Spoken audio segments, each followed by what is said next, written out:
Hi everybody, Andrew here, and today we're going to be looking at state-based pricing within LogicSense Billing.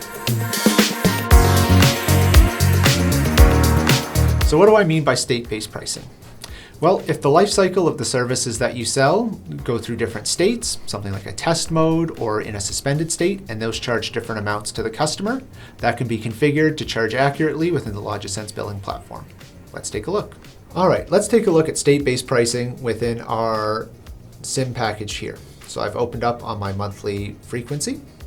I can see here I've got three statuses that my service can be in. There's a test state where the device will be in test mode, charging $1 a month. I've got my billable state for when everything is working correctly at $25 a month. And I've got a suspended state as well.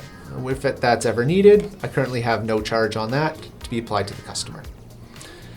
We can also set up what we call transition charges. So when the service moves between these states, either by a manual change triggered by our APIs or automatically through our billing activation on first use, we can have these fees apply automatically for each service that it applies to. So I've got two configured on this package here. One is a cancellation fee for when it moves to cancel. There'll be a $20 charge to the account. And when it's activated through our testing complete service transition, there'll be a $10 charge to the account. Now these can be customized to whatever amount that you need it to be, as well as we can also have maximums applied within a certain period if it jumps in and out of suspended or test, for example, as well as a penalty charge that could be applied if it remains too long in a testing state. Now how does that look on an account? If I go over to my AcmeCo account, I'll see my SIM packages here.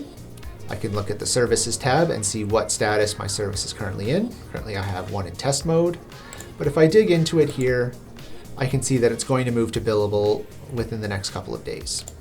Now I've billed the service ahead of time, so let's take a look at how it looks on the invoice. If I jump over to my invoice here, I can see my set of charges for the service. Down here at the bottom, I have a prorated charge for the time it spent in test mode, which is 19 cents. For the remainder of the period, it was in a billable state, and I can see the prorated charge for that as well at $1.61. As well, I can see my state transition here, which was $10 for once it got activated. I can jump in here and I can see more details on the charge. And that's a quick look at how state-based pricing can be managed within the LogicSense Billing platform, both from a manual and automated perspective. Thanks for watching.